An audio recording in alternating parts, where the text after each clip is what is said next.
Hai Seman-Semania, kembali lagi bersama Semanse Podcast, sesi kedua. Pada sesi kedua kali ini, kita kedatangan narasumber baru. Ada Mas di sebelah saya, adalah Mas Adrian, alumni Semanse, angkatan 2023, yang sekarang sudah bersekolah atau berkuliah melanjutkan pendidikannya di Universitas Diponegoro Semarang, jurusan akuntansi. Halo Mas. Halo. Say hi. Hai. Oke, langsung mulai aja ya kita. Boleh. Topik hari ini kan masih sama. Kita bakal bahas tentang PTN kayak yang sesi sebelumnya sama Bu Aan. Jadi tentang gimana PTN, apa ininya kehidupan apa-apa yang setelah terjadi dari sekolah itu kan kita mau ke PTN. Lanjut aja berarti kayak langsung ke pertanyaan pertama dulu yang udah disiapkan sama tim kreatif. Ada usaha-usaha apa yang bisa dilakukan oleh sekolah agar menambah peluang masuk PTN dari siswa itu lebih besar, Mas? Dari sekolahnya gitu. Oke, kalau itu mungkin dari aku yang pertama bisa sekolah itu lebih sering untuk meng-approach lomba-lomba gitu ya. Karena yang kita tahu kan kalau seorang siswa punya sertif ataupun punya piagam penghargaan itu kan memperlancar dan atau mempermudah ya jalannya untuk masuk ke PTN. Terus usaha yang lain tuh mungkin bisa dengan membuka sesi konsultasi dengan guru-guru BK. Guru BK dengan siswa kelas 12 yang di tahun aku juga udah dimulai juga, dan itu benar sangat membantu dan sangat membuka insight bagi para siswanya dan memberikan pencerdasan yang belum diketahui oleh para siswa gitu. Sama masalah-masalah yang selama ini tersembunyi jadi balik layar, jadi kalau konsultasi itu kita tahu. Bener, jadi lebih kita mantep gitu. Juga kita kemana, mau kemana, menyesuaikan sama kemampuan kita dan lingkungan kita juga gitu. Benar. Selain membagikan lomba dan konsultasi, ada lagi nggak kira-kira tindakan dari sekolah itu sendiri gitu loh? Kalau dari sekolah mungkin lebih ini juga sih, kalau kadang kan ada kampus yang datang terus mau kayak sosialisasi bener. Terus ya mungkin itu aja sih, bisa lebih, atau mungkin sekolahnya lebih proaktif buat apply ke kampus-kampus. Jadi yang siswa kelas 12 kan juga biar lebih tahu juga ya kan ada kampus apa aja sih yang misal di Semarang, terus yang prodinya apa aja, jadi kan lebih tahu juga gitu. Itu sangat membantu juga sih sebenarnya. Jadi yang dibutuhin dari siswa sebenarnya buat masuk ke PTN adalah pengetahuan dasar tentang PTN dulu ya. Kalau misalnya kita masuk terus nggak tahu apa-apa kan kayak bunuh diri juga kan jatuhnya. Waduh, kayak kita nggak tahu harus mau ngapain gitu. Benar. Terus ada lagi, kan sekarang organisasi ini banyak Mas, bahkan banyak ekstrakurikuler ini juga di dalamnya tuh terkandung kegiatan organisasi gitu. Nah, kalau organisasi selain OSIS, karena yang kita tahu kan sekarang tuh banyak jadi sertifikat ketua OSIS itu membantu untuk masuk ke PTN tertentu. Nah, kalau organisasi selain OSIS, misal kayak kita jadi duta kota, jadi duta pariwisata, apakah itu juga bisa jadi golden ticket untuk kita lebih mudah masuk ke PTN-nya? Kalau sepengalaman aku dan sepengetahuan aku tuh itu bisa sih. Karena kan ntar kita masuk ke itu sertifikatnya ntar dimasukin ke penghargaan atau piagam gitu kan. Karena kan kita juga udah berkompetisi, berlomba-lomba lah, ntar mengalahkan ribuan atau puluhan orang yang lain kan gitu. Jadi menurut aku sendiri dan pengalaman teman-teman aku itu bisa juga dimasukin ke salah satu sertif untuk memperlancar masuk PTN gitu. Jadi itu bisa dilakuin pas pendaftaran SNBP atau ada pas lainnya gitu? Kalau di Undip sendiri nih ya, di Undip sendiri kan ada 5 jalur. Betul. Yang pertama ada SNBP, SNBT, Mandiri, IUP, sama SBUB.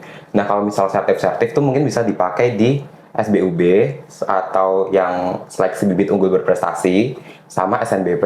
Karena SNBP kan ya pakai nilai, pakai prestasi juga ya. Kalau SNBT kan pure tes, Mandiri juga tes, IUP itu nanti kelas internasional gitu. Jadi kesimpulannya kalau ada sertif bisa dipakai di 2 jalur, yaitu SNBP sama SBUB. Itu di Undip ya? Di Undip sarjana khususnya.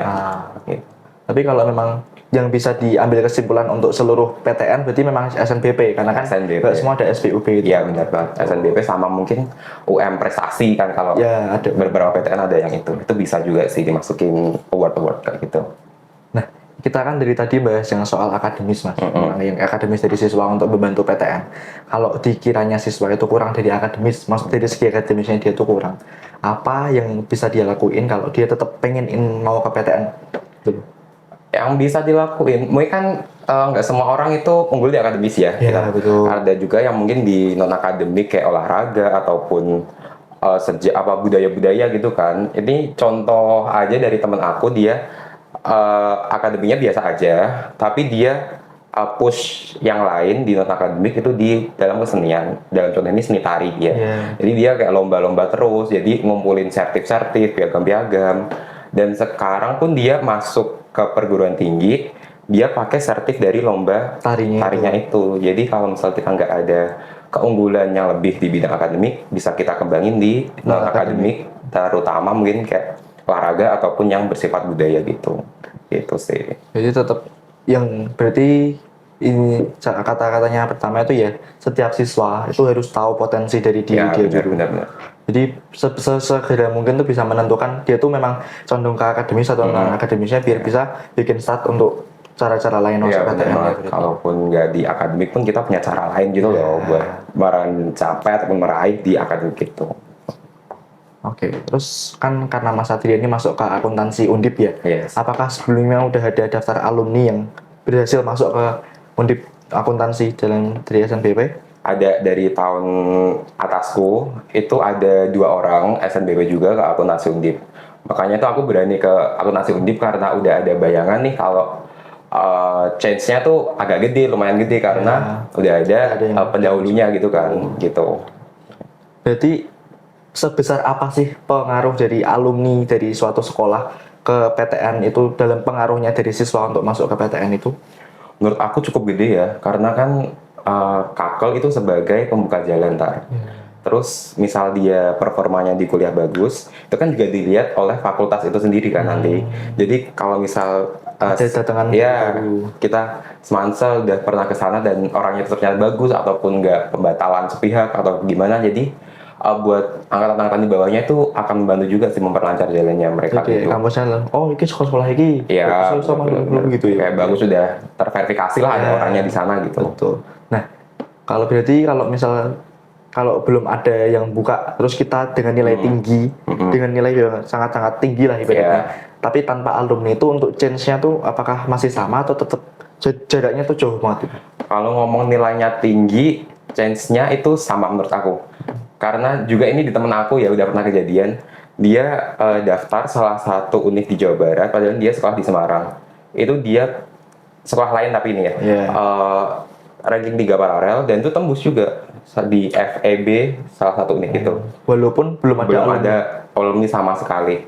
Jadi tetap kalau misal nilaimu tinggi dan kamu pede itu bisa aja sih tembus. Ya. Itu tetap harus ada yang ngebuka jalan. Ya, yang ngebuka jalan tuh dia itu. Jadi buat ating-atingnya akal-akalnya di bawahnya gitu. Berarti emang harus ada pahlawan lah. Iya, harus ada gebrakan gitu sih dari berani buka jalan. Harus berani gambling juga kalau mau SNBP gitu. Tapi berarti backingannya dia juga nggak main-main harusnya kan, karena dia bisa berani mempertaruhkan ibaratnya PTN itu loh, karena kan kalau udah SNBP kan cuma sekali kesempatannya. Iya, sekali sih, benar-benar.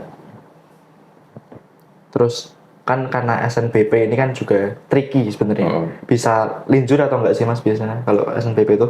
SNBP kebanyakan kasus nggak bisa. Tapi ada juga anak SMA 11 juga, anak teman kelasku, dia itu IPS, tapi dia ambil vokasi teknik. Itu jebol. Masuk. Tapi ya itu harus pintar-pintar milih jurusan. Kalau kamu ambil yang misal gizi atau kedokteran kan itu kayak nggak mungkin banget ya. Jadi kalau kamu mau linjur juga harus lihat-lihat dulu prodinya prodi apa, akreditasinya gimana, terus apakah prodi baru atau prodi yang udah lama yang akreditasinya udah bagus, itu kan harus dilihat semuanya ya, nggak bisa asal nembak-nembak linjur-linjur gitu, nggak bisa. Tapi juga ada juga yang dia paralel tinggi di IPA terus mau linjur ke Soshum, SNBP juga, itu nggak lolos juga ada. Jadi emang SNBP itu kalau dikata goib ya goib beneran. Karena ya itu nggak ada yang tahu sistemnya gimana, terus penilaian dari universitasnya gimana. Jadi kita harus berani sendiri aja sih kalau mau ambil SNBP itu. Harusnya teguh percaya diri. Iya, antara mau cari aman apa cari impian kamu. Betul. Gitu. Kalau seringnya kan yang cari aman kan yang intinya udah ada lah, yang penting kakak kelas udah ada yang masuk. Udah situ, terus. Jadi kebanyakan dari mereka kan impiannya ke kubur gitu loh, tadi nggak jadi masuk. Iya benar sih. Penting masuk aja udah aman. Yang penting udah, wis nggak apa-apa lah, yang penting undip dulu gitu. Kebanyakan kan gitu. Bener. Banyak yang gitu. Oke, terus berarti tetap peluangnya linjur itu nggak segede kalau peluang satu jurusan ya? Iya itu benar banget sih, itu umumnya itu ya gitu. Tapi nggak menutup kemungkinan kalau bisa linjur juga. dengan change yang kecil banget itu. Ya.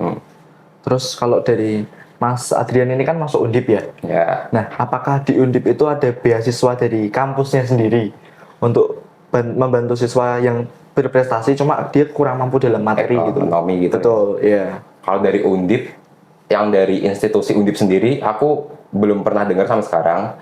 Tapi Undip itu kan kerjasama dengan banyak pihak. Contohnya beasiswa prestisiusnya itu ada Tanoto Scholars.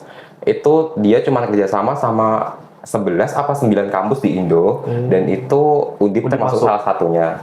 Kayak UI, Undip, UGM, ITS atau mana gitu kan, itu masuk dan Undip itu salah satunya, dan itu ngebantu banget.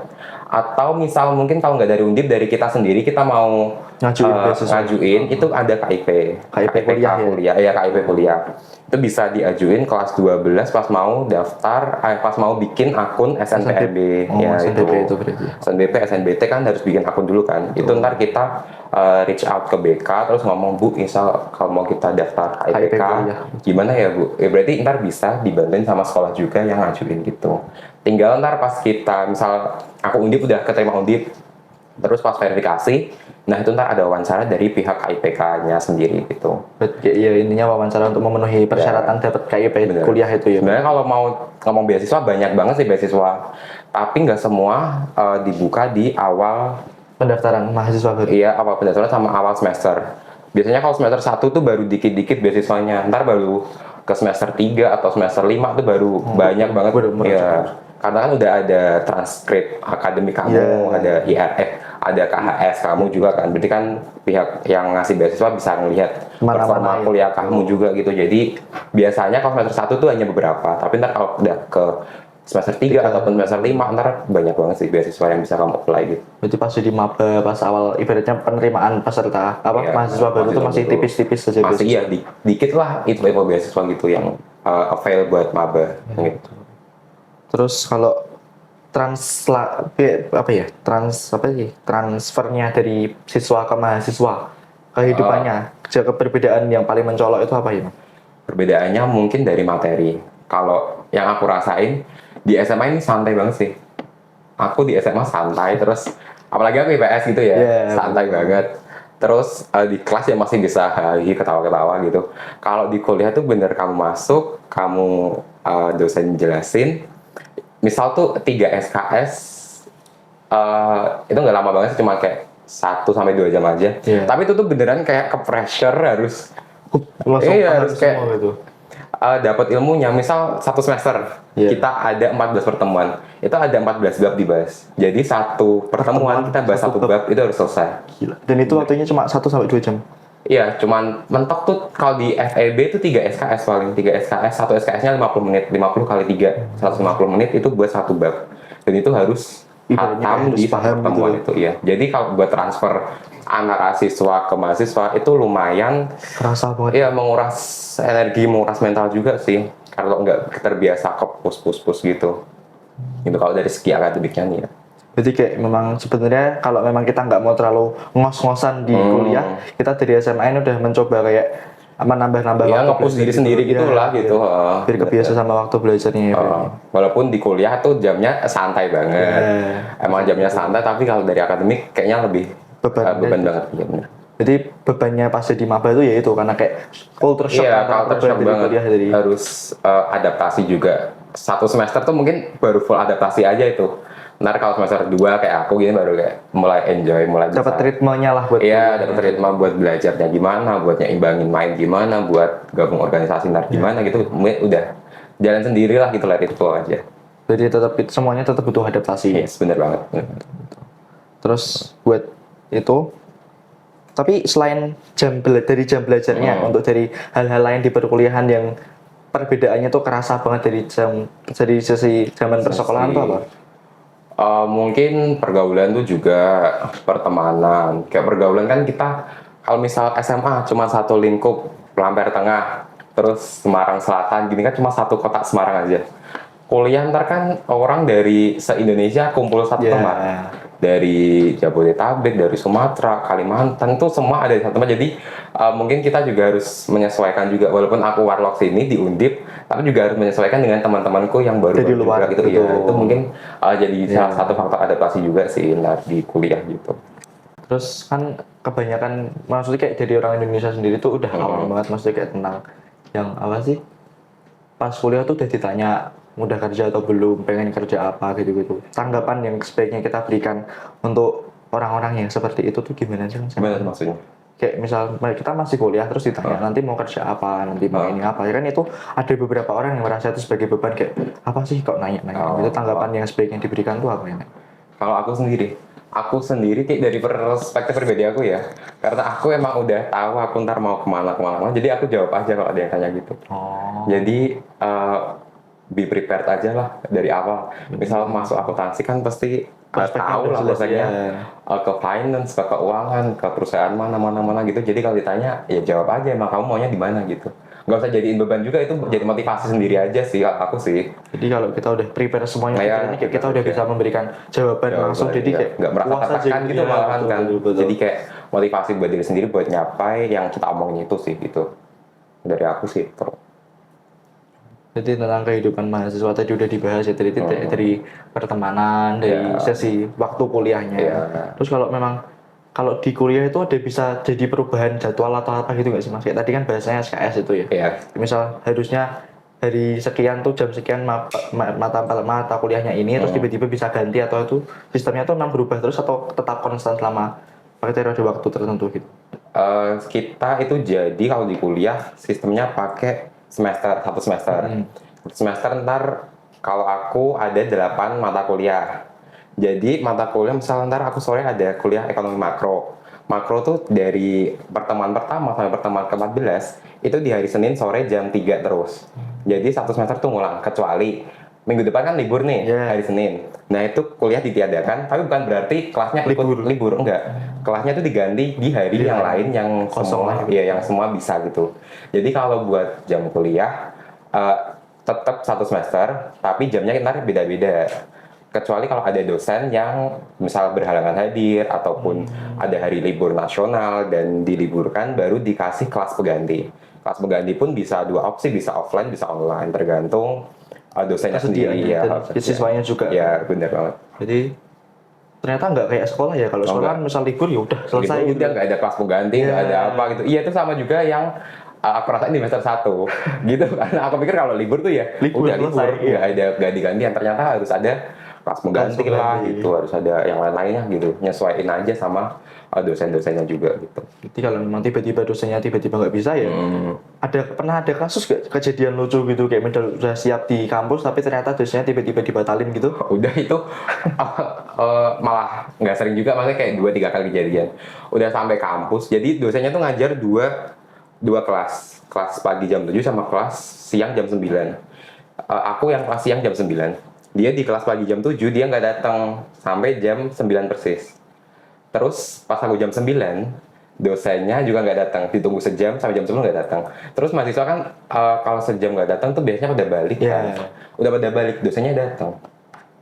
Nggak tahu deh terus habis baru dichat di grup chat. Iya, pada kemana gitu? Iya, kok kelas kosong ya Mas, ini pada kemana?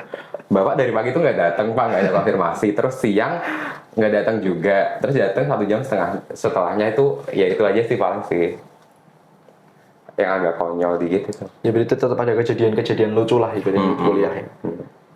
Terus untuk ini pertanyaan yang bisa dibilang terakhir nih, enggak juga sih, enggak terakhir, tapi tips belajar efektif biar fokus kalau guru menjelasin materi dan jadi anak ambis dalam belajar tuh tips-tipsnya apa sih Mas?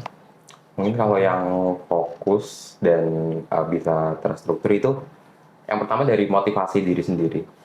Kalau misal kita lihat seliweran mungkin di TikTok ada teknik belajar apa, itu kan kalau kita nggak dari motivasi diri sendiri, kita ngikutin teknik itu nggak bakal bisa. Jadi kalau dari aku cuma satu, itu harus ada motivasi dari diri sendiri. Terus kamu set tujuan kamu, misal makul ini dapat entah nilainya berapa, terus harus selesai, misal ada tugas harus selesainya kapan gitu. Jadi mungkin yang penting itu cuma satu, motivasi dari dalam diri sendiri gitu sih. Gitu. Berarti ngelawan rasa males. Iya bener banget. Memang. Baru nanti kalau memang kita udah berhasil ngelawan rasa males, kegiatan-kegiatan penunjang kayak misalnya kita bisa ikut les, bisa ikut tambahan, itu bakal lebih bermanfaat gitu, daripada kita belum bisa ngelawan diri kita sendiri buat Ya tapi malah daftar banyak-banyak gitu kan, malah keteteran semua ntar gitu.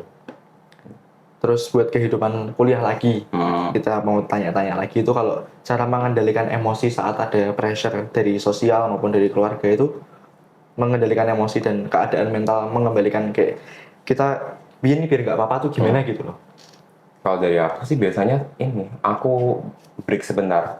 Jadi misal ada tugas kayak yang ngerasa emosi banget, aku misal tutup tuh tugas terus biasanya aku scroll TikTok kayak setengah jam atau 1 jam gitu biar keselnya tuh hilang dulu, baru ntar kita lanjutin lagi. Itu sama juga kalau aku di situasi-situasi yang lain dan ada pressure gitu, mungkin aku bakal Take a rest dulu. ya take a rest dulu, terus keluar dulu atau kemana gitu, jadi biar biar moodnya balik lagi gitu kan, biar ngembaliin ritme buat kita jalin aktivitas, biar nggak malah sia-sia semua. Iya benar. Udah, itu aja untuk sesi hari ini. Terima kasih banyak Mas atas sharing-sharing kamu yang sangat bermanfaat. Ini semoga teman-teman itu bisa didengarkan tadi poin-poin yang disampaikan Mas Ardian tentang kehidupan perkuliahan lah ya. Benar. Plus minusnya apa yang harus dilakuin buat mempersiapkan semua perkuliahan itulah intinya. Oke. Bye bye Mas Mania. See you in the next episode. Dah.